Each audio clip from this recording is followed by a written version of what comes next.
कृष्णाय परमात्मने நமः. ஸ்ரீமத் பகவத்கீதை 6வது அத்தியாயம் தியான யோகம் படித்து கொண்டிருக்கும். பகவான் ஸ்ரீகிருஷ்ணர் இந்த தியான யோகத்துக்கு ரொம்ப ரொம்ப முக்கியமான விஷயமா எது அடிப்படை அப்படிங்கிற விஷயத்த சொல்லி கொண்டிருக்கார். தியானம் பண்ண போறது நாம தான், தியானம் பண்றது நம்மளை பத்தி தான். அப்போ அடிப்படையான விஷயம் அப்படிங்கிறது என்னை நான் தயார் செய்து கொள்வது அப்படிங்கிறத பேசிக்கா நம்ம புரிஞ்சுக்கணும். அதுக்காக தான் இந்த அத்தியாயத்துல ஆரம்பிக்கும் பொழுதே முதல்ல கருத்துல ஒரு தெளிவை கொடுக்கிறார். நீ கர்ம யோகியா வேணா இருக்கலாம், இல்லைன்னா ஆசிரம சந்நியாசியா வேணா இருக்கலாம். எது அடிப்படை அவனுக்கு அந்த அந்த ஒரு வாழ்க்கை முறை சக்சஸ்ஃபுல்லா நடக்கிறதுக்கு எது அடிப்படை அப்படிங்கிறத முதல்ல எடுத்து வைக்கிறது அவனுடைய மனம்தான் அடிப்படை. இந்த மனம் எப்படி இருக்கணும்னா, எந்த காரியம் செய்தாலும் அதில் ஒரு விருப்பு வெறுப்பு இல்லாமல் அவனுடைய மனமானது இருக்க வேண்டும். அந்த மனதில் யாதொரு சஞ்சலமும் இல்லாமல் இருக்கணும். ஏன்னா இங்க தியான முறை எப்படி சொல்லி கொடுக்க போறாருன்னா, நிக்கிறது நடக்கிறது, பஷ்யன்னு சுண்வன்னு ஸ்பிருஷன்னு ஜெக்ரன்னு அஸ்னன்னு கச்சன்னு எல்லாம் சொன்னார் போன அத்தியாயத்துல. அந்த அத்தியாயத்துல சொன்ன நிற்கும் போதும் நடக்கும் போதும் படுக்கும் போதும் உறங்கும் போதும் எல்லா காலங்களிலும் நான் பிரம்மஸ்வரூபம்ங்கிறத அவனுக்கு மனசுல நன்றாக உள்வாங்கிக் கொள்ள வேண்டும். எப்பொழுதும் அது இருக்கணும்னா அவன் கொஞ்ச நேரமாவது உட்கார்ந்து இந்த தியானத்தை பண்ணணும் அப்படிங்கிறது பகவான் கொடுக்கக்கூடிய ஒரு பிரிஸ்கிரிப்ஷன் அப்படின்னு நம்ம எடுத்துக்கணும். அந்த அடிப்படையில சொன்னார், கர்ம பலத்தில் நாட்டம் இல்லாத ஒரு மனம், அதுதான் பேசிக் ரிக்குவயர்மெண்ட் அப்படின்னு. இதைத்தான் நாம ரெண்டாவது அத்தியாயத்திலிருந்து பார்த்து கொண்டிருக்கோம். கர்மம் அப்படின்னு சொன்னா செயல் புரிவது அப்படின்னா அதை எப்படி செய்ய வேண்டும், அப்படி கர்மத்தின் பலத்தில் நாட்டம் இல்லாமல் செய்யக்கூடிய செயலானது என்னென்ன நற்பலன்களை அவனுக்கு தரும் அப்படிங்கிற விஷயங்கள் எல்லாம் தான் நாம ஆரம்பத்திலிருந்து 2வது அத்தியாயத்திலிருந்து 5வது அத்தியாயம் வரைக்கும் அதுல உள்ள ஒரு விசேஷ தன்மையைத்தான் நாம பார்த்து கொண்டிருக்கோம். நம்ம கடைசியா பார்த்திருக்கோம் 5வது ஸ்லோகம். 6வது ஸ்லோகம் பதவுரை மாத்திரம் பார்த்து, 5வது ஸ்லோகத்திலேருந்து பகவான் the entire responsibility is with you அப்படிங்கிறத சொல்ற. 5வது ஸ்லோகம் முக்கியமானது ரொம்ப. ஏன்னா எப்பவுமே நாம ஒரு சாதனை பண்ணும் பொழுது கொஞ்சம் சோர்வுகள் வரத்துக்கு நிறைய சான்சஸ் இருக்கு. ஏதாவது ஒரு காரணத்தினால வரும். கிளாஸஸே வச்சுக்கோங்களேன், கிளாஸஸே கண்டினியூஸா அட்டென்ட் பண்ண முடியாத ஒரு சூழ்நிலை வரும். அப்புறம் 4 கிளாஸ் விட்டு போச்சுன்னா 5வது கிளாஸ், ஆமா இது அத்தனையும் என்னத்தை நம்ம பேக்கப்லாம் பார்த்துட்டு அப்புறம் திரும்பி வருது, பரவாயில்ல போனா போயிட்டு போறது, அப்புறம் எப்ப படிக்கிறோமோ படிக்கிறோம் அப்படின்னு நமக்கு ஒரு இது வந்துடும், ஒரு லெத்தார்ஜி வந்துடும். அதுக்கப்புறம் ஒரு அத்தியாயமே கூட விட்டு போயிடும். அந்த விட்டு போன அத்தியாயத்தை மறுபடியும் கேட்சப் பண்றதுக்கு நம்ம உட்காந்து அதுக்கு நேரம் கொடுக்கறதுக்கு மைண்ட் வராது. இப்படிலாம் இருக்கிறச்சே யார் அந்த சூழ்நிலைய மாத்துவாங்க? நம்ம யாராவது ஒரு சேவியர் ஒருத்தர் வருவார்னு நம்ம எதிர்பார்க்க முடியுமா? எனக்கு ஒருத்தர் வருவார் சொல்லுவார் அப்படின்னு பகவான் சொல்றார், யாரும் வரமாட்டாங்க. நீயே உனக்கு நண்பன், பந்து, உறவினன், நீயே உனக்கு எதிரி. இதுதான் ரொம்ப முக்கியமான விஷயம். நாம இந்த மிஸ்டிக்கா இருக்கக்கூடிய விஷயங்களுக்குள்ள நம்ம மாட்டிக்க கூடாது. யாரோ என் தலையில கைய வச்சாங்க, எனக்கு எல்லாமே சரியா போயிடுது, ஒண்ணுமே ஆகாது. யார் என்ன பண்ணினாலும் ஒண்ணும் ஆகாது. நான் எழுந்து வேலை பண்ணாத வரைக்கும் ஒண்ணுமே நடக்க போறது கிடையாது. இவர் விவேகானந்தர் சொல்லுவார், யார நான் ஆஸ்திகன்னு சொல்லுவேன் தெரியுமா? ஆஸ்திகன் அப்படின்னா நம்ம பொதுவாக ஆஸ்திகர்கள் அப்படின்னு சொன்னா என்ன சொல்றோம்? கடவுள் நம்பிக்கை உள்ளவர்கள் ஆஸ்திகர்கள். விவேகானந்தர் அதை மறுக்கிறார். அவர் என்ன சொல்றார்? தன் மீது நம்பிக்கை உள்ளவன் தான் ஆஸ்திகன். எனக்கு முதல்ல என் மீது எனக்கு நம்பிக்கை வேணுமா இல்லையா? நான் பாட்டுக்கு யாரோ ஒருத்தர் எனக்கு மிராக்கிள்ஸ் பண்ணி கொடுப்பாரு, அதுக்கப்புறம் நான் என்னோட வாழ்க்கையே மாறிடும். எதுக்கு யாரோட கையிலயோ என்னுடைய வாழ்க்கையை விடணும்? நாம இந்த வெகுளாமை படிக்கும் போது ஒரு விஷயத்த பார்த்தோம். நான் ஒரு சிச்சுவேஷனை ஹேண்டில் பண்ண முடியாதப்போ கோவப்படுறேன். நான் கோவப்படும் போது என்ன பண்றேன்? அந்த சிச்சுவேஷனை ஹேண்டில் பண்ற ஒரு ரைட்டை நான் இன்னொருத்தருக்கு கொடுக்குறேன். அதுதான் கோபத்தின் இது எஃபெக்ட். அதுதான் நான் ஹேண்டில் பண்ணினேன்னா அந்த கோபம்ங்கிறது என்கிட்ட இருந்திருக்கும், நான் அதை ஹேண்டில் பண்ண தெரிஞ்சுட்டு இருந்திருப்பேன். அப்ப நான் இன்னொருத்தருக்கு அந்த சிச்சுவேஷனுக்கான ஹோல்ட கொடுத்துருக்க மாட்டேன். நான் பாட்டு கோவப்பட்டுடுறேன்னா அதுக்கப்புறம் இந்த கோவத்துக்கான ரெமெடி எல்லாம் நான் உட்காந்து பண்ண வேண்டியது இருக்கு. அப்ப சுச்சுவேஷன் எல்லாம் இன்னொருத்தர் கையில இருக்கு. என்னை மன்னிப்பதற்கு இன்னொருத்தர் தயாரா இருக்க வேண்டியதா இருக்கு. அது மாதிரிதான் இந்த வாழ்க்கை அப்படிங்கிறத நான் ஹேண்டில் பண்ணறதுக்கு எனக்கு கொடுத்திருக்காரு பகவான். நான் அதை விட்டுட்டு நான் எனக்கு யாரோ ஒருத்தர் பண்ணுவார். எனக்கு குரு எல்லாத்தையும் பண்ணணும். குருநாதர் காலடியில நான் சரணம் அடைஞ்சிட்டேன். இனிமே அவர் தான் என்னை தூக்கிட்டு போகணும். வேற வேலை இல்லையா? குருநாதர் சொல்லி கொடுப்பார். சொல்லி கொடுப்பார். எப்படி நீ இருக்கணும், நீ எப்படி பண்ணணும், சாஸ்திரம் என்ன சொல்லியிருக்கு, சாஸ்திரத்துல உன்னை பத்தி என்ன சொல்லியிருக்கு, இதெல்லாம் குருநாதர் சொல்லி கொடுத்துருவார். ஆனா அதை புரிஞ்சுக்கிறதுக்கும் அதுக்கு டைம் கொடுக்கறதுக்கும் அசிமுலேட் பண்ணறதுக்கும் அதுக்கு நான் அதை என்மயமாக்கி கொள்வதற்கு மீண்டும் மீண்டும் அதை நான் படிப்பதற்கும் யாரு டைம் கொடுக்கணும்னா பகவான் சொல்றார், நீதான்ப்பா டைம் கொடுக்கணும். உத்தரேத் ஆத்மனாத்மானம் ஆத்மானம் அவசாதையே. அது ரொம்ப முக்கியம். ஆத்மானம் ந அவசாதையே. இறக்கிக்காத, உன்னை நீயே தாழ்த்தி கொள்ளாதே.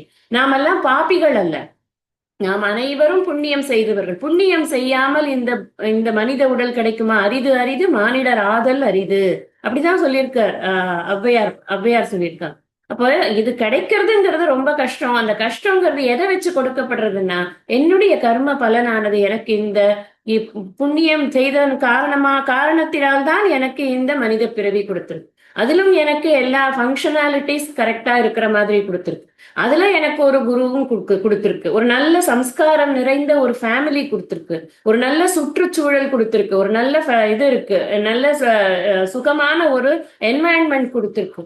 சேஃபான ஒரு என்வாயன்மெண்ட் கொடுத்திருக்கு. இங்கேயும் நான் படிக்க மாட்டேன், இங்கேயும் நான் ஒன்னும் முயற்சி பண்ண மாட்டேன், இப்பயும் நான் இதை பத்தி கண்டுக்கவே மாட்டேன். அப்போ மறுபடியும் பிறந்து சுழற்சியில நீ எப்ப நீ முதிர்கிறாயோ அப்பொழுது உனக்கு அது கிடைக்கும் அப்படின்னு பகவான் வச்சிருக்கு.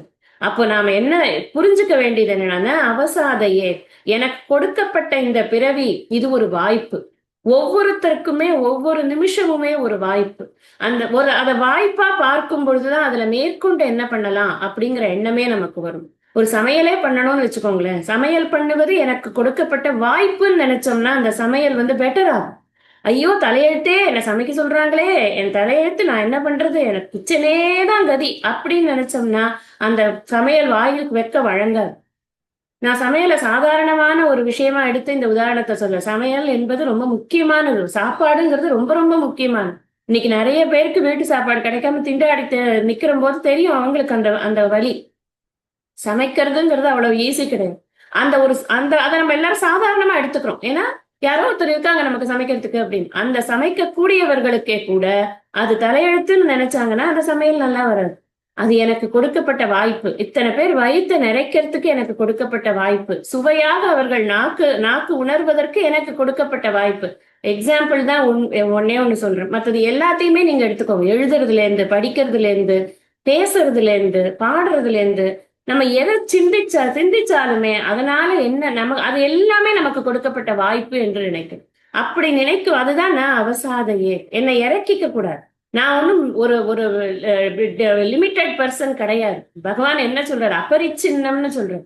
நான் யாரு அப்படின்னு கேட்டா, நான் இந்த எல்லையற்ற நிறைந்து இருக்கக்கூடிய பரம்பொருள் தான் நான் அப்படின்னு பகவான் சொல்லியிருக்கார். அப்ப நான் என்ன அது மாதிரி அதுவாக நான் நினைத்து கொள்ளாமல், நான் என்ன ரொம்ப சுருங்கி போய் இந்த உடம்பு மனசு புத்திக்குள்ள இருக்கக்கூடிய ஒரு சாதாரண லிமிட்டட் அல்பமான ஒரு ஜீவன் அப்படின்னு நினைக்கும் பொழுதுதான் என்னால என்ன பண்ண முடியும் அப்படிங்கிற எண்ணம் வருது, கழிவிரக்கம் வருது, செல்ஃப் பிட்டி வருது.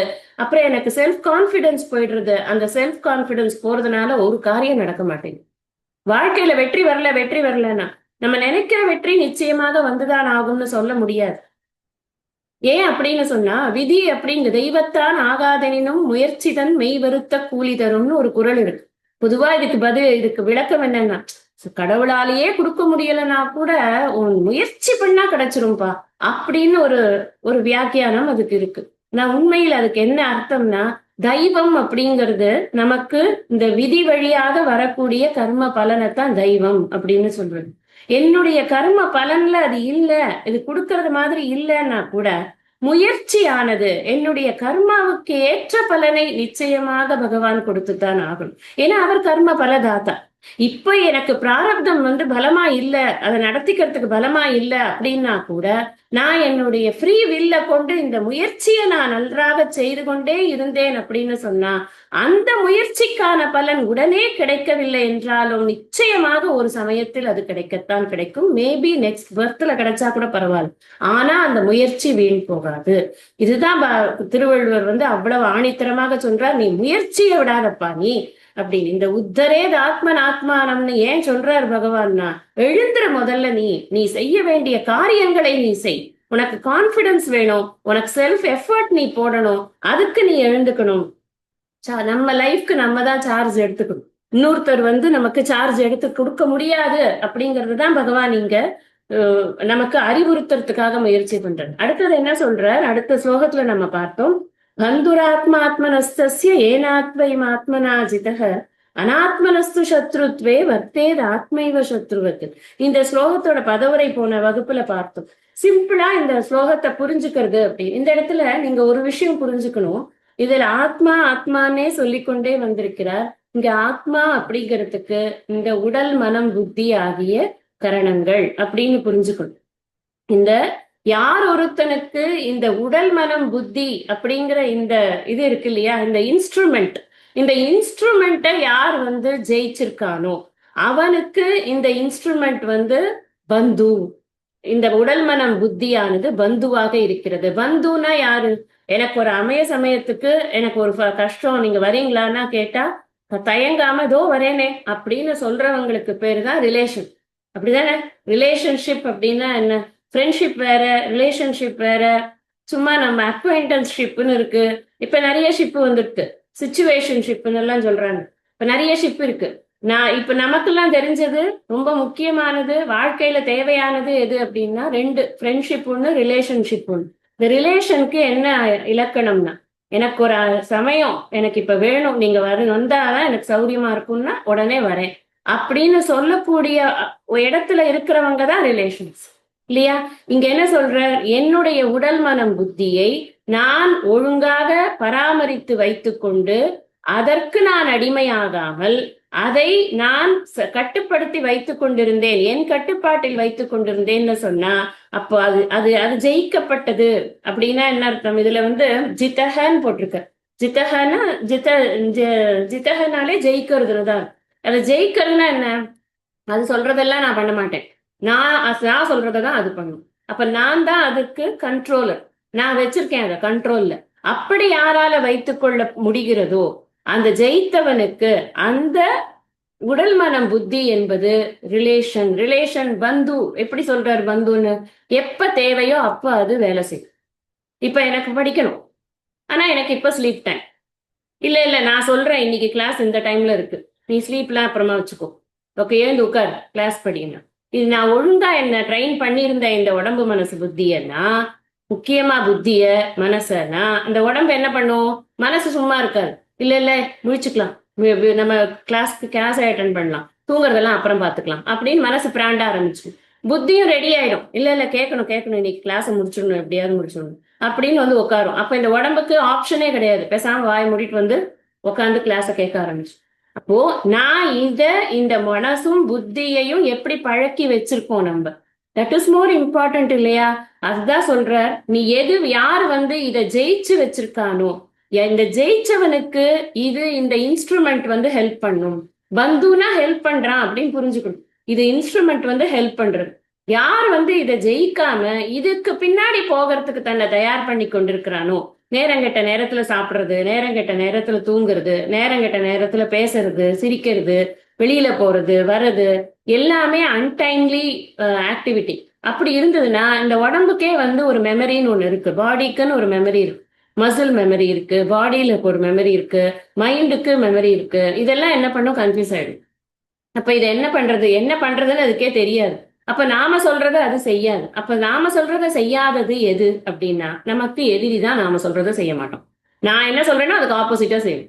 நான் இப்ப முழிக்கணும்னு நினைச்சா அவன் தூங்குவான், நான் தூங்கணும்னு நினைச்சா அவன் முழிச்சுட்டு. இதுதான் எதிரியோடைய வேலை. அப்ப இதை என்ன சொல்ற, யார் இதை கட்டுப்படுத்தி வச்சுட்டு இருக்கானோ அவனுக்கு இது நண்பன். இதை கட்டுப்படுத்தாதவனுக்கு அது இது எதிரி ஆயிடுறது அப்படின்னு. இப்போ ஒண்ணு புரிஞ்சுக்க வேண்டியது என்ன அப்படின்னா, இந்த பாடி மைண்ட் காம்ப்ளெக்ஸ் இதுல இந்த உடம்பு இருக்கு இல்லையா, இது காரியம் அப்படின்னு. இந்த மைண்ட் இருக்கு இல்லையா, அது வந்து கரணம். இந்த ரெண்டு எல்லாம் சேர்ந்தது, உடம்பு மனசு புத்தி இதெல்லாம் சேர்ந்தது காம்ப்ளெக்ஸ் சொல்றோம் இல்லையா, சென்ஸ் காம்ப்ளெக்ஸ் அப்படின்னு சொல்றோம். இத வந்து சங்காத்தம், இதுதான் காரிய கரண சங்காத்தம் அப்படின்னு சொல்றது. இந்த கரணங்கள் இந்த காரியங்கள் செய்வதற்கான உபகரணமாக இதை நன்றாக உபயோகப்படுத்துவதற்கு நான் இதை தயார்படுத்தி வச்சுக்கணும். எக்ஸசைஸ் பண்ணணுமா, பண்ணணும். அதெல்லாம் என்ன ரொம்ப வந்து தேக புத்தி இருக்கிறவங்க தாங்க எக்ஸசைஸ் எல்லாம் பண்ணுவாங்க. நாமெல்லாம் வந்து ஜீவ புத்தி இருக்கிறவங்க எக்ஸசைஸ் எல்லாம் பண்ணக்கூடாது. அதுவும் பிரம்ம புத்திக்கு போயிட்டு இருக்கோம் அப்படின்னு எல்லாம் நம்ம நினைக்க கூடாது. தேகம்ங்கிறத எந்த அளவுக்கு மதிக்கணுமோ அந்த அளவுக்கு மதிச்சுதான் ஆகும். இங்கேயே பகவானே சொல்லுவார், நீ எப்படி உட்காரணும், எப்படி வந்து போஸ்டர் எப்படி வச்சுக்கணும் தியானத்துக்கு முதற்கொண்டு பகவான் சொல்லி கொடுக்க போற.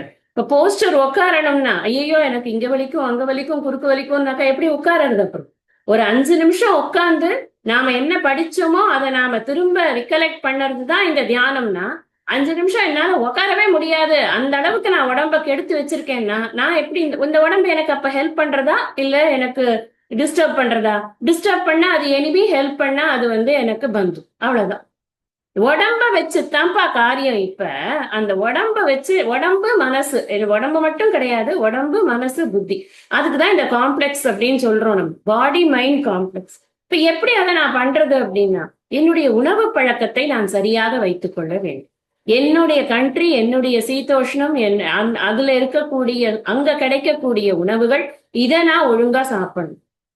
ரொம்ப ஃபுட் கான்சியஸா இருக்கணும், ரொம்ப பாடி கான்சியஸா இருக்கணும் அப்படிங்கிறதுக்காக நம்ம இதை சொல்லல. ஆனா ஓரளவுக்கு இந்த இந்த இது ஒரு இன்ஸ்ட்ருமெண்ட், இது ஒரு மெஷின். இந்த மெஷின் வந்து கெட்டு போகாம பாதுகாக்க வேண்டிய ஒரு பெரிய பொறுப்பு நமக்கு இருக்கு.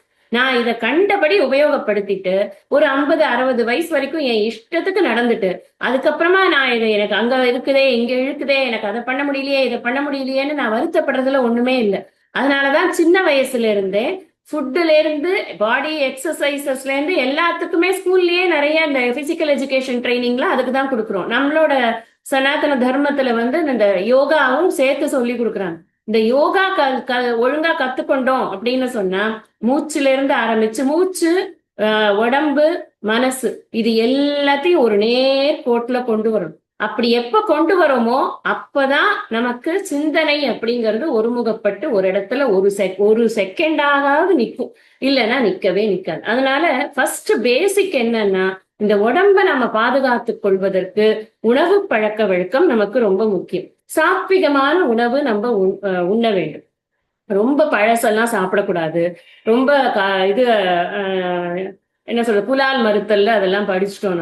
நம்மளோட உணவுக்கும் நம்மளோட குணத்துக்கும் சம்பந்தம் இருக்கு அப்படின்னு சாஸ்திரம் சொல்றது. அதனால நமக்கு சத்துவ குணம் நமக்கு ஓங்கி வரணும் அப்படின்னு சொன்னா சத்துவகுணத்தை வளர்க்கக்கூடிய அளவிற்கான உணவு பழக்க வழக்கங்கள் நமக்கு இருக்கணும்.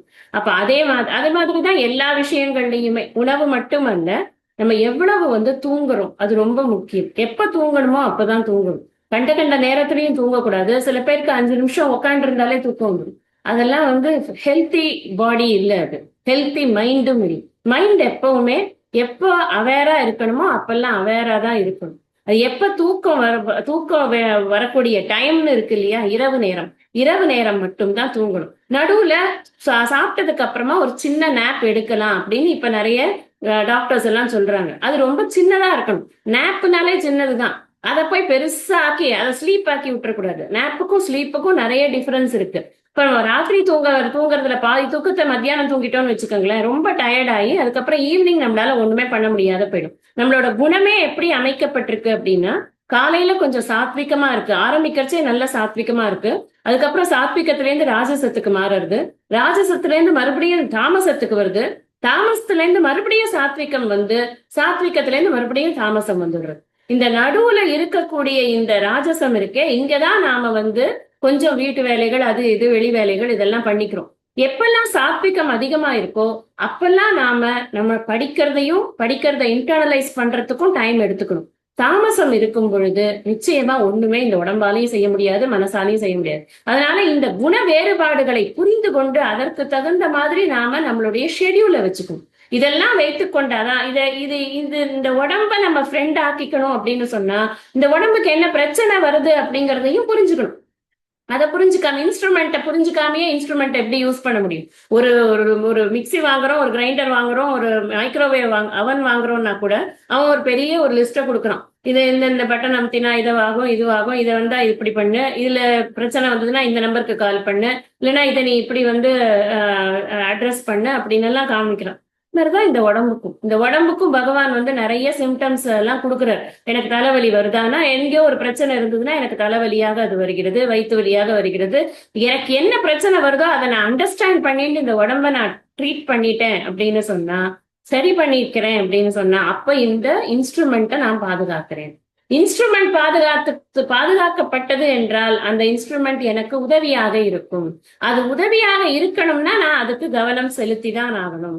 மூணாவது உணவு சொன்னேன், அடுத்தது உறக்கம் சொன்னேன், அடுத்தது உழைப்பும் கூட எப்ப பார்த்தாலும் உட்கார்ந்து கொண்டே இருந்தா இந்த உடம்புக்கு ஆக்டிவிட்டியே இல்லைன்னா சரியா இருக்காது. அளவான உழைப்பு இருக்கணும், அதிகமான எதுவுமே மாடரேட்டடா இருக்கணும். இந்த மொத்த விஷயத்திலயுமே நீங்க பாத்தீங்கன்னா இந்திரியங்களை கட்டுப்படுத்துறதுல ஆகட்டும், இல்ல உடம்ப மெயின்டைன் பண்றதுல ஆகட்டும், moderation is very important. Moderation அப்படின்னு சொன்னா ஒரு அதிகப்படியாகவும் போகாம ரொம்ப குறைவாகவும் இல்லாம நடு நிலைமையாக அது இருக்கணும் அப்படிங்கிறது தான் மாடரேஷன் அப்படின்னு. இதெல்லாம் அதுக்கு ஒரே வழி என்ன? உழைக்கிறது அப்படிங்கறதே நான் எனக்கு கொடுத்த பணியை ஒழுங்கா பண்றது. ரொம்ப சிம்பிள். அது பகவான் அதைத்தான் சொல்ற, உன் டியூட்டியை பண்ணு, நீ யாரோடதையும் இழுத்து பிடிச்சு காரியம் பண்ண சொல்லி உன்னை கேட்கல. உனக்கு என்ன அலாட்டட் டியூட்டியோ அதை கரெக்டா பண்ணு. உனக்கு டீச்சர் வேலையா ஒழுங்கா டீச்சர் வேலையை பண்ணு. நான் டீச்சர் வேலையும் பண்ணுவேன், அப்புறம் ரோடையும் பெருக்குவேன் அப்படின்னு பெருக்க வேண்டும். ரோடு பெருக்கிறவங்க ரோடு பெருக்கிற வேலையை பண்ணுவாங்க. நீ டீச்சர் வேலையா டீச்சர் வேலையும். நான் கிளர்க்கா ஆபீஸ்ல வேலை பண்றேன்னா அவன் கிளர்க்கா ஆபீஸ்ல வேலை பண்ணணும். அவங்களுக்குன்னு இருக்கிற வேலையை அவங்கவுங்க பண்ணா போருமானது. அதுல சரியான ஒரு மாடரேட்டா அந்த பாடியை யூஸ் பண்ணிக்கணும் அப்படிங்கிறது தான் அங்க ரொம்ப முக்கியமே தவிர்த்து நான் எல்லா வேலையும் என்னால பண்ண முடியும், I am jack of all trades அப்படின்னு எல்லாம் நம்ம ரொம்ப எல்லாம் இழுத்து விட்டுக்க வேண்டிய அவசியம் இல்லை. எதுக்குன்னா இங்க அர்ஜுனனுக்கு சொல்லப்பட்ட விஷயமே என்னன்னா, நீ உனக்குன்னு கொடுக்கப்பட்ட டியூட்டிய நீ கோளாரா பண்ணா கூட பரவாயில்ல, ஆனா அந்த டியூட்டியை நீ பண்ணித்தான் ஆகணும் அப்படின்னு பகவான் சொல்றார். இது எல்லாத்துக்கும் விட முத்தாய்ப்பா என்ன சொல்றாருன்னா குருநாதர் அறத்தை கடைபிடிக்கும். இந்த உடம்ப நாம மெயின்டைன் பண்றோம் அப்படிங்கிறச்சு இந்த உடம்பை சரியான வழியில் தர்மமான வழியில் இதை மெயின்டைன் பண்ணும். எனக்கு இப்ப நிறைய நம்மள மிஸ்லீட் பண்ற மாதிரி நிறைய அட்வர்டைஸ்மெண்ட்ஸ். உனக்கு இந்த எனர்ஜி வரணுமா, நீ இந்த மாத்திரையை சார். உனக்கு இந்த வெயிட் கெயின் பண்ணுமா, நீ இந்த மருந்தை போட்டுக்கோ. உனக்கு வெயிட் லாஸ் பண்ணுமா, இந்த மருந்து சார். நமக்கு இஷ்டத்துக்கு நம்மளுக்கு இது வருது, அட்வர்டைஸ்மெண்ட்ஸ் வருது. நம்ம என்ன பண்ணணும் அப்படின்னு சொன்னா, எது தர்மமாக இருக்கிறதோ தர்மமான வழியில் நம்ம உடம்ப நம்ம மெயின்டைன் பண்ண ஆரம்பிச்சோம்னா இந்த மாதிரி விஷயங்கள்ல நம்ம கேரி ஓவர் ஆகவே மாட்டோம். இப்ப தர்மத்துல நம்ம ரொம்ப ரொம்ப கவனமா இருக்கும். தர்மமா கொடுக்கறது அப்படின்னா சிறந்த சிந்தனைகளை கொடுக்கணும், சரியான அளவுக்கு நம்முடைய உணவு பழக்க வழக்கங்கள் இருக்கணும், சரியான உணவாக இருக்கணும், அப்புறம் நல்ல உறக்கம் இருக்கணும், நம்மளோட கடமைகளை சரியா செய்யணும், நமக்கு இருக்கக்கூடிய ரிச்சுவல்ஸ் எல்லாத்தையும் நம்ம வீட்டுல வரக்கூடிய சடங்குகள் அது எல்லாத்தையுமே முறையாக பண்ணணும்.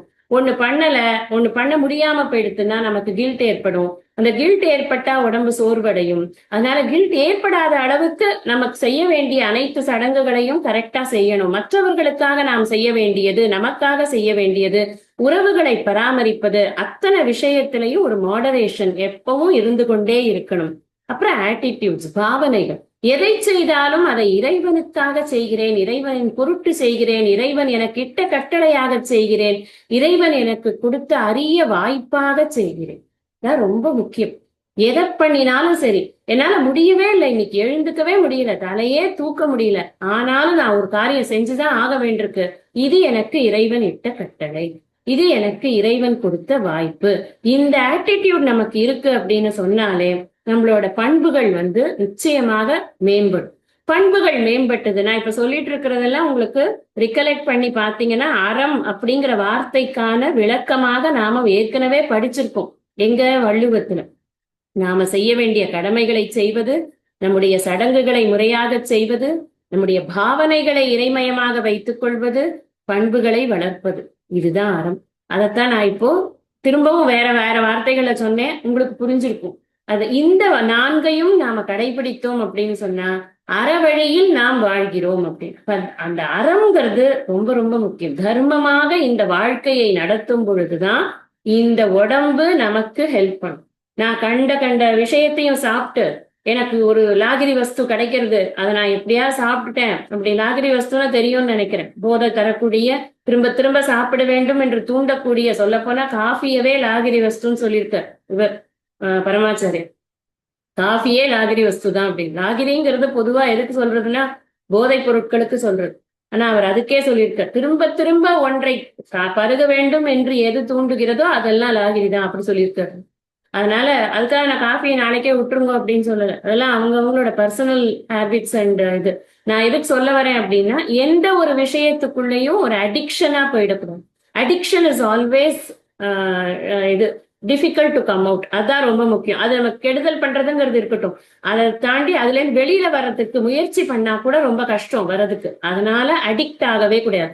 எந்த பழக்கத்துக்கும் அடிக்ட் ஆகக்கூடாது, எந்த சாப்பாட்டுக்கும் அடிக்ட் ஆகக்கூடாது, எந்த மனிதர்களுக்கும் அடிக்ட் ஆகக்கூடாது, எந்த பொருளுக்கும் அடிக்ட் ஆகக்கூடாது. எத்தனை விஷயங்கள் இருக்கு பாருங்க நாம அடிக்ட் ஆகக்கூடியது. இந்த அடிக்ஷன்ங்கிறது ஒண்ணு வந்துடுது அப்படின்னு சொன்னா உடம்பு அதுக்கு போயிடும். அப்புறம் அது நமக்கு அவைலபிளாவே இருக்காது. இந்த டைம் வந்தா இதை சாப்பிடலன்னா எனக்கு தலை மண்டை வெடிச்சிடும் அப்படின்னு ஆயிடுத்துன்னா அந்த டைம் நீங்க அதைத்தான் தேடிக்கொண்டு போக வேண்டுமே தவிர்த்து நீங்கள் அறத்தை கடைபிடிக்க வேண்டும் என்று எப்படி இருக்க முடியும்? அதனாலதான் சொல்றார், நீ அறத்தோடு வாழ வேண்டும். அறத்தையே நாம் எப்ப தர்மமா வச்சுக்கணும். நம்மளோட வாழ்க்கை ஸ்ட்ரக்சரே தர்மமா இருக்கணும். காத்தால எழுந்தா இந்த டைம்ல இருந்து இந்த டைம் வரைக்கும் இப்படித்தான் வாழணும். அதுக்கு அடுத்தது ஒரு டைம் ஸ்லாட். இந்த டைம்ல நான் சமைக்கிறேன், இந்த டைம்ல நான் சாப்பாடு போடுறேன், இந்த டைம்ல நான் காக்கா எக்ஸாம் போடுறேன். எல்லாத்துக்கும் ஒரு டைம் டேபிள்.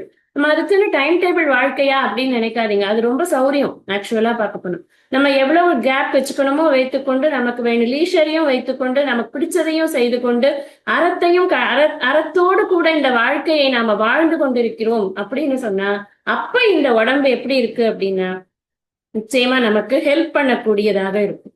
அப்ப இந்த கட்டுப்பாடு எல்லாம் இந்த ஹெல்த் கண்டிஷன்ஸ்க்காக வேண்டி வரக்கூடிய கட்டுப்பாடு அப்படிங்கிறது இருக்கட்டும்.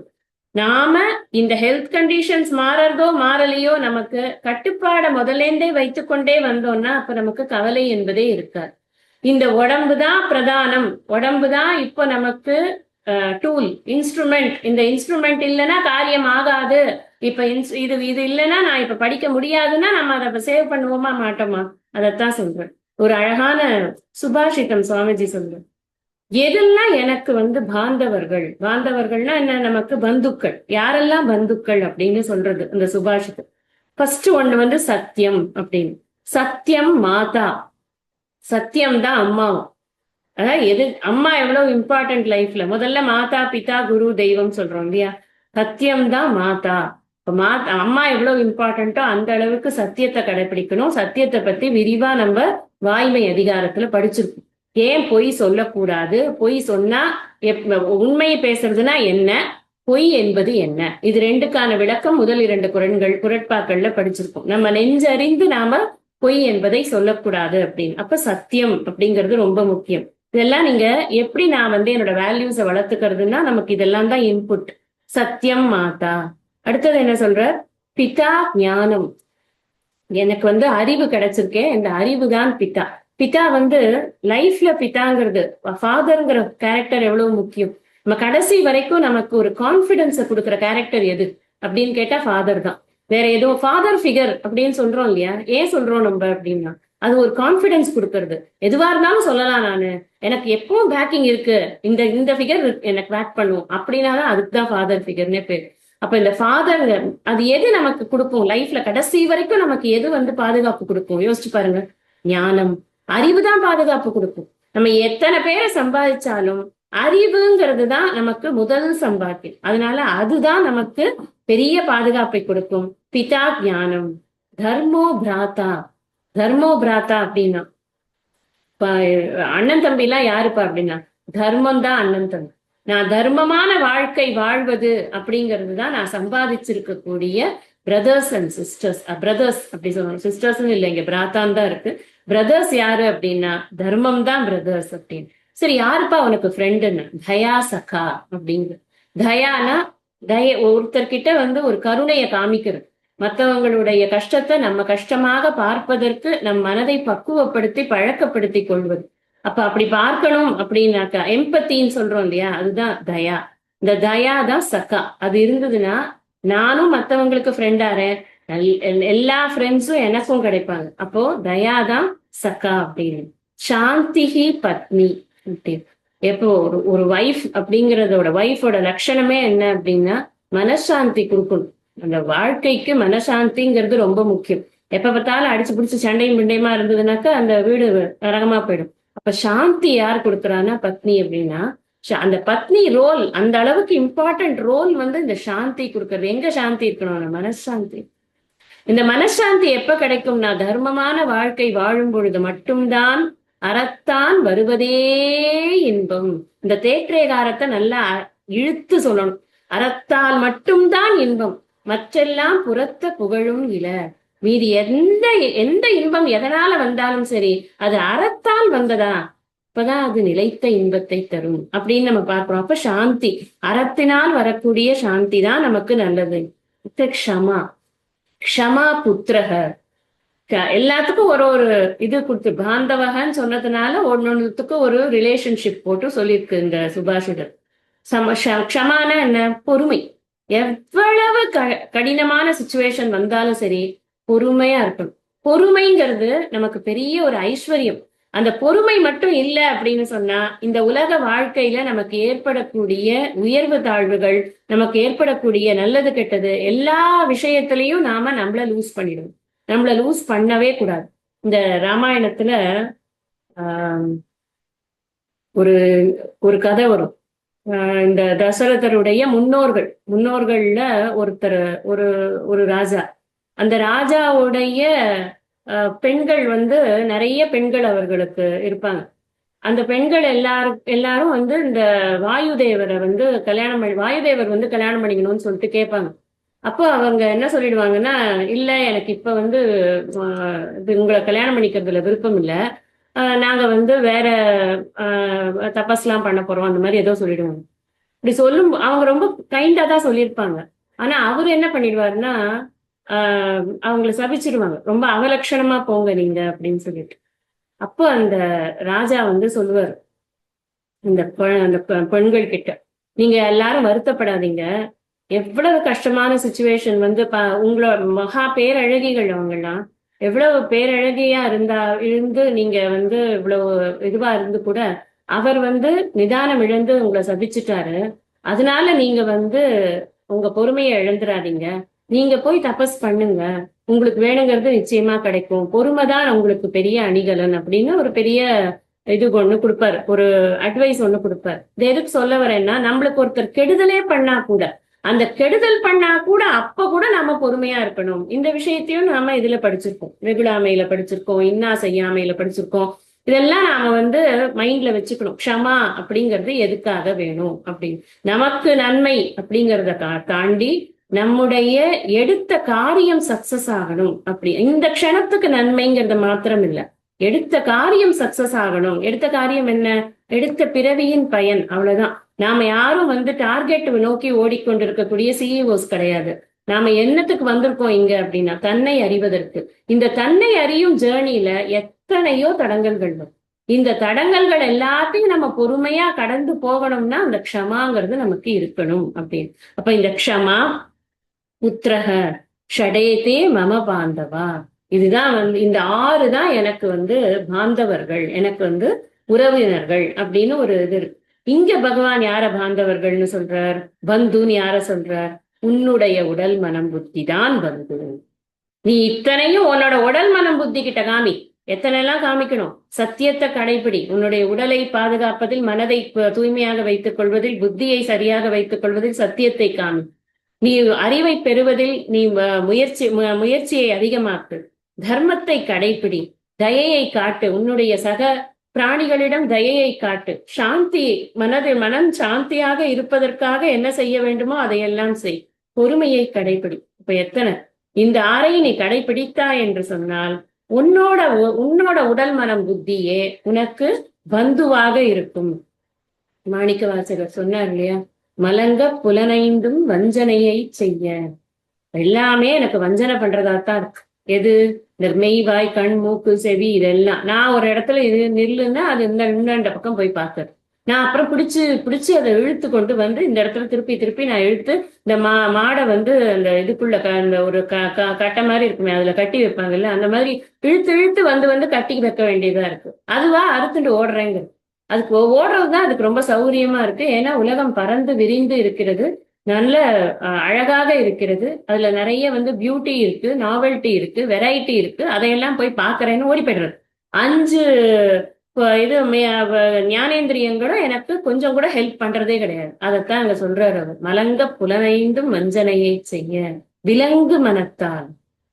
இப்ப விலங்கு மனமாக இருந்தால் நிச்சயமாக அதை அடக்க முடியாது.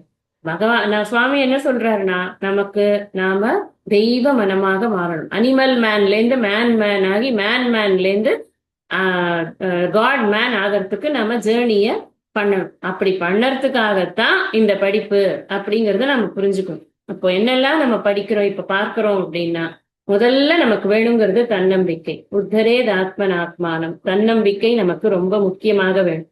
அடுத்தது சுய முயற்சி, என்னோட எஃபர்ட்ஸ் வேணும். செல்ஃப் எஃபர்ட்ஸ் ரொம்ப முக்கியம். அதுக்கு தேவை என்னன்னா செல்ஃப் கான்பிடன்ஸ் எனக்கு வேணும். என் மீது எனக்கு ஒரு தன்னம்பிக்கை இருந்ததுனாதான் என்னால வந்து ஒரு எஃபர்ட்ஸ் போட முடியும். நான் தர்மமான வாழ்க்கையை வாழ வேண்டும், அற வழியில் என்னோட வாழ்க்கை இருக்கணும்.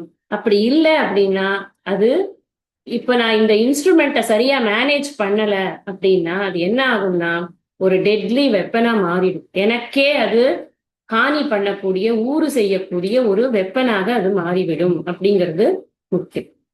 அடுத்த ஸ்லோகம் படிக்கலாம், 7வது ஸ்லோகம் படிக்கும். கிருதாத்மனः பிரசாந்தஸ்ய பரமாத்மா சமாஹிதः ஷீதோஷ்ண சுக துக்கேஷு ததா மானாபமானயோः. ஜிதாத்மனः, ஜிதன்னு சொன்னாலே என்ன சொன்னேன், வெற்றி கொள்ளுவது அப்படின்னு சொன்னேன். ஆத்மனக, போன ஸ்லோகத்துல பந்துராத்மாத்மனஸ்தஸ்யன்னர், அந்த இடத்துல ஆத்மா அப்படிங்கிறதுக்கு உடல் மனம் புத்தி சேர்க்கை அப்படின்னு பார்த்தோம். அதேதான் இங்கேயும் அர்த்தம். ஜிதாத்மனக, உடல் மனம் புத்தியை நெறிப்படுத்தி வெற்றி கொண்டவனாய், பிரசாந்தஸ்ய மன அமைதி பெற்றவனாய், பரமாத்மா சமாஹிதக தானும் பரம்பொருளும் ஒன்று என்ற அறிவில் நிலை பெற்றவன், ஷீத உஷ்ண சுக துக்கேஷு குளிர் வெப்பம் இன்பம் துன்பம் இவற்றிலும், ததா அப்படியே, மான அபமானயோகோ மானம் அவமானம் இவற்றிலும் பாதிப்பில்லாமல் இருக்கிறான். இதுதான் இதுக்கு அர்த்தம். யாருக்கு வந்து இந்த தியானத்தினால என்ன பயன் கிடைக்கும், மனம் வந்து தியானத்தினால் எப்படி ஆகுது, தியானத்திற்கு மனம் முக்கியம் பார்த்தோம். மனம் ஒருமுகப்பட்டு இருக்கணும், அதற்கு அது ஹெல்த்தியா இருக்கணும், ஹெல்த்தி பாடி இருக்கணும், ஹெல்த்தி மைண்ட் இருக்கணும், ஹெல்த்தி இது இருக்கணும், இன்டெலெக்ட் இருக்கணும், இதெல்லாம் பார்த்தோம். இந்த பாடியையும் மைண்டையும் இன்டெலெக்டையும் யார் ஒருத்தன் நன்றாக கட்டுப்படுத்தி வச்சிருக்கானோ, ஜித ஆத்மா ஏன சக ஜிதாத்மா அப்படின்னு இதுக்கு விக்கிரகம். யார் வந்து இதை நன்றாக கட்டுப்படுத்தி வைத்துக் கொண்டிருக்கிறானோ, வெற்றி கொண்டிருக்கிறானோ அவனுக்கு ஜிதாத்மா, தஸ்ய ஜிதாத்மா, அது அவனுக்கு தான் ஜிதாத்மா என்று பெயர் அப்படின்னு. இப்ப உடல் மனம் இந்திரியங்கள் இது எல்லாத்தையும் வெற்றி கொள்வதுன்னா என்ன அர்த்தம்? வெற்றி கொள்வதுன்னா எல்லாத்தையும் மூடிட்டு அப்படியே ஒரு மங்கி கேப் போட்டுட்டு கம்முன்னு இப்படியே உட்கார்ந்து இருக்கிறது தான் வெற்றி கொள்வதா? எதையுமே பார்க்க கூடாதா அப்படின்னா இல்ல. இது எல்லாத்தையும் அற வழியில் செலுத்துபவன் அப்படி புரிஞ்சுக்கும். நம்ம எப்படி இந்த உலகத்துல கண்ணை மூடிட்டு காதை மூடிட்டு எல்லாத்தையும் மூடிட்டு வாழ முடியுமா? நிச்சயம் அது practically not at all possible. அப்ப என்ன பண்ணணும்னா, கொடுக்க வேண்டிய விஷயங்கள் எல்லாமே அறம் சார்ந்ததாக கொடுத்து கொண்டே இருக்கணும். கண்ணால உனக்கு பார்க்கணுமா, நீ எதெல்லாம் உன் மனதிற்கு இந்த அமைதியை தரக்கூடியதாக இருக்கிறதோ அதையெல்லாம் பார். ஒரு நல்ல குழந்தையின் சிரிப்பை பார்க்கலாம், நல்ல பூவை பார்க்கலாம், நல்ல கோவில் உற்சவத்தை பார்க்கலாம், ஒரு இதுல சன்னதியில போய் உட்கார்ந்து பகவானுடைய அலங்காரங்களை பார்க்கலாம். இதெல்லாம் பார்க்கலாம். பார்க்கவே வேண்டாம், நமக்கு இந்த மனசு சஞ்சலப்படும் அப்படிங்கிற விஷயங்களை கொடுக்கவே வேண்டிய அவசியம் இல்லை. இதை நம்ம இதுவாவே பண்றோம், லௌகீகமாவே. இப்போ ஒரு ஒரு ஒரு பெண் கர்ப்பவதி ஆயிட்டான்னா அவளுக்கு எதெல்லாம் பார்க்க கூடாது, எதெல்லாம் பார்க்கணும் அப்படிங்கறதெல்லாம் நம்ம வீட்டுல இருக்க பெரியவங்க எல்லாம் சொல்றோமா சொல்லலையா, இல்ல நமக்கெல்லாம் சொன்னாங்களா சொல்லலையா? அதெல்லாம் பார்க்க கூடாது. ஏன் சொன்னாங்க அப்போ? எதுக்காக நமக்கு அவ்வளவு ரெஸ்ட்ரிக்ஷன்ஸ்? இதெல்லாம் கேட்கலாம், இதெல்லாம் கேட்கக்கூடாது, வெடி சத்தம் இருக்கிற இடத்துக்கு போகாத, ரொம்ப சத்தமா இருக்கிற சண்டை போடுற இடத்துல நிக்காத, இதெல்லாம் நமக்கு கொடுக்குற இன்ஸ்ட்ரக்ஷன்ஸா இருந்ததா இல்லையா? நாமளும் இப்ப கொடுக்குறோமா இல்லையா? ஏன் கொடுக்குறோம்? எதை கொடுக்கணுமோ அதை கொடுக்கணும். அதுக்குதான் அந்த ஜிதாத்மான்னு சொன்னா எதையுமே பண்ணாம இருக்கிறவன் ஜிதாத்மா அப்படின்னு அர்த்தம். எப்படி பண்ணணுமோ அப்படி பண்ணவன் தான் ஜிதாத்மா. அப்ப அறவழியில் ஆண்டவனை சார்ந்து இருக்கணும் அவனுடைய வாழ்க்கை. அது மாத்திரம் இல்ல, சத்சங்கத்தோடு இருக்கணும். நம்ம ஆண்டவனை சார்ந்து இருப்போம், ஆனா அதை மேற்கொண்டு எப்படி நம்ம டெவலப் பண்ணிக்கிறது? நம்ம எப்ப பார்த்தாலும் கோவில்ல உட்காந்துருக்க முடியுமா? அது முடியாது தானே. கோவிலுக்குன்னு சில டைமிங்ஸ் இருக்கு. காலையில கோயிலுக்கு போறோம், சரி கோயிலுக்கே போக முடியல, வீட்லயே இருந்து ஸ்லோகம் எல்லாம் சொல்றோம், கொஞ்ச நேரம் ஆறுது, அதுக்கப்புறம் திருப்பி நமக்கு டல் ஆயிடுது. நமக்கு யார் நம்மளுக்கு உற்சாகம் ஊட்டுவாங்க அப்படின்னா, நமக்கு தெரியும் நம்மளேதான் நம்மளுக்கு உற்சாகம் ஊட்டிக்கணும் அப்படின்னு. அப்ப கூட நமக்கு யாருக்கிட்டயாவது பேசலாமா அப்படின்னு நம்ம நினைச்சோம்னா பேசக்கூடிய ஆடு சத்சங்கமா இருக்கும். நம்ம போனை போட்ட உடனே அட ஏன் கேக்குறீங்க நீங்க என் கதையை, அவ்வளோ பிரச்சனைங்க, நேத்திக்கு அவர் வந்தாரு இப்படி சொன்னாரு, இவர் வந்தாரு இப்படி சொன்னாரு, என் உடம்புல அது பிரச்சனை, நான் அந்த டாக்டர்கிட்ட போனேன், இவங்கள்ட்ட எல்லாம் போச்சு போச்சு போச்சுன்னு சொல்றவங்க கிட்டே நீங்க பேசிக்கொண்டே இருந்தீங்கன்னு வச்சுக்கோங்க, அது சத்சங்கமாவே இருக்காது. என்ன ஆகும்? நம்ம மைண்டும் சேர்ந்து கரெக்ட் ஆயிடும். எந்த பிரச்சனையாக இருந்தாலும் இது ஒரு பிரச்சனையே அல்ல, இறைவன் இருக்கிறார் நமக்கு துணை செய்யன்னு சொல்லக்கூடிய ஒரு வார்த்தைகளையாவது சொல்லக்கூடியவர்கள் தான் நமக்கு சத்சங்கமாக இருக்க முடியும். அப்ப சத்சங்கத்தை தேடி போகணும். அந்த சத்சங்கம் துசங்கம் ஆகாம சத்சங்கமாவே இருக்கிறதுக்கு நமக்கு புண்ணியம் வேணும். அது நான் நிறைய தடவை உங்களுக்கு சொல்லியிருக்கேன். நம்ம நினைச்சிட்டு போவோம் சத்சங்கம்னு, சில பேர்கிட்ட மகா துசங்கமா மாறிடும். அப்புறம் நமக்கு எப்படிடா வெளில வந்தா போனா போறோம்ட்டு தலையை தறிக்க ஓடி வந்துடும். அந்த மாதிரி அனுபவங்கள் எல்லாமும் நிறைய இருக்கும் நமக்கு. அதனால இதெல்லாம் பார்த்து கொண்டு நாம செய்யக்கூடிய காரியங்களை அறவழியில் முதல் விஷயம் என்ன? அறவழியில் தன்னுடைய காரியங்களை செய்பவன் ஜிதாத்மா. டெஃபினிஷன் ஆஃப் ஜிதாத்மா, அறவழியில் தன்னுடைய காரியங்களை செய்யணும். அந்த காரியங்கள் அனைத்தும் இறைவனை சார்ந்து இருக்க வேண்டும். இறைவன் இல்லாமல் திரும்ப திரும்ப நம்ம ஒரு விஷயத்த புரிஞ்சுக்கணும். ஈஸ்வரன்கிற ஒரு கான்செப்டை வைக்காம நம்மளால அக்செப்டன்ஸையும் சரண்டரையும் கொண்டு வர முடியாது. நம்ம அக்செப்டன்ஸ் சரண்டர் இது ரெண்டும் இல்லைன்னா இந்த ஃப்ரீ வில் வர்சஸ் ஃபேட்டுக்கு பயங்கர சண்டை வந்துடும் மைண்டுக்கு. இது இது இது தலைவிதியா அல்லது என்னுடைய முயற்சிக்கு இதில் இடம் இருக்கிறதா அப்படின்னு எப்ப பார்த்தாலும் ஒரு கான்ஃபிளிக்ட் வரும் நமக்கு.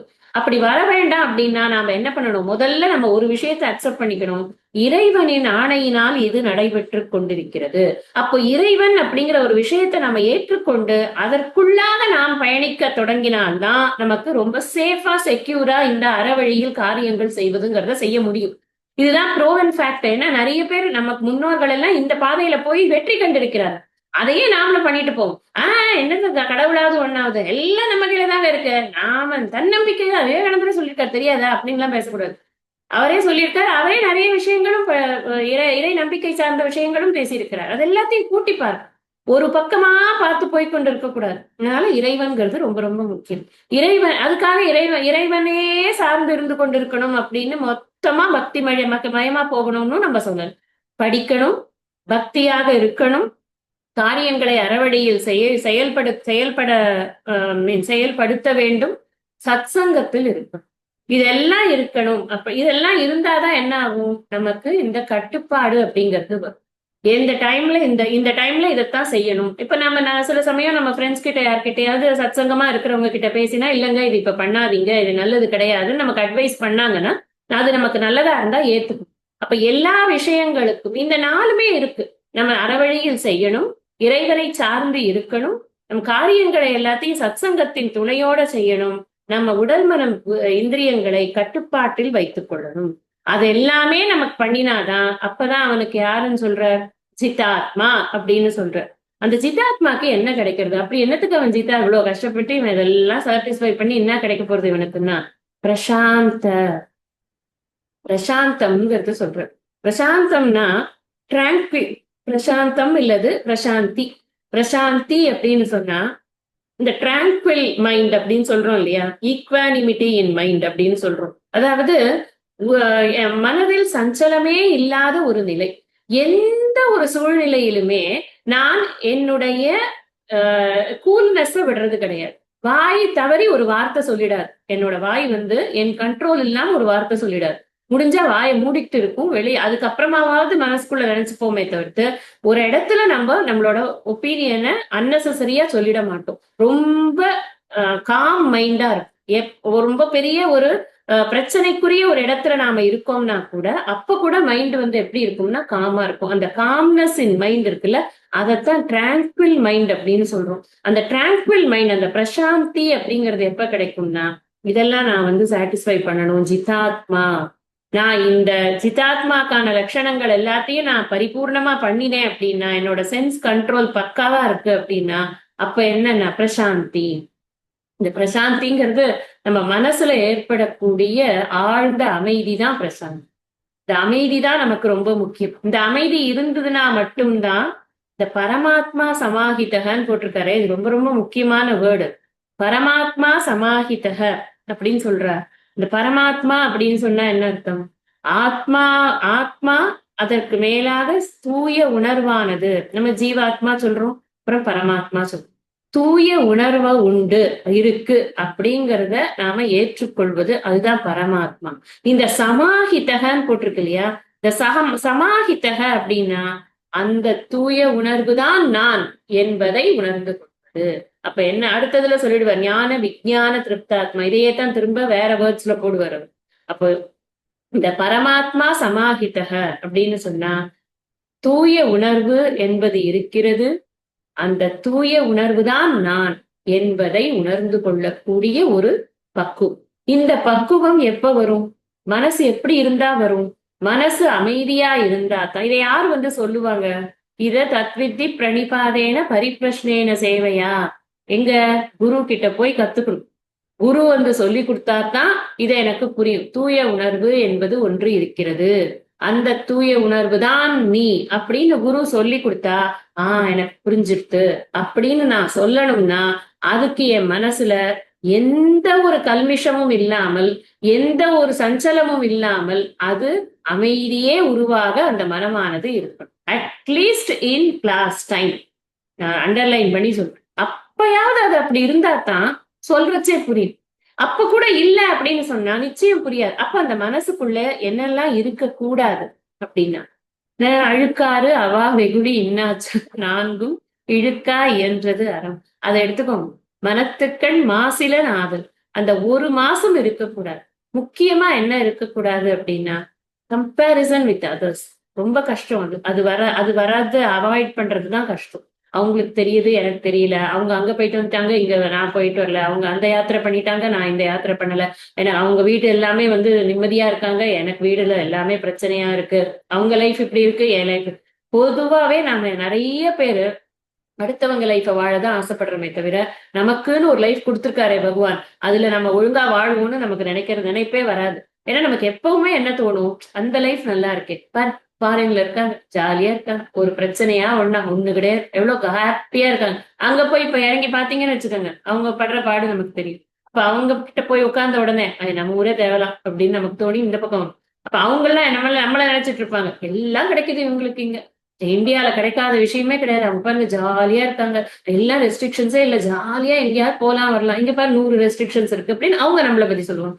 அது எல்லாமே இக்கரைக்கு அக்கறை பச்சை, அக்கறைக்கு இக்கரை பச்சை. சோ கம்பேரிசன்ஸ் அப்படிங்கிறது மனசை என்ன பண்ணும், திரும்ப திரும்ப திரும்ப இதை விட பெட்டரா கிடைக்குமா, இதை விட பெட்டரா கிடைக்குமா அப்படின்னு அலைய வைக்கும். அந்த அலைச்சல் அப்படிங்கிறது நமக்கு நிச்சயமா அமைதியை கொடுக்க.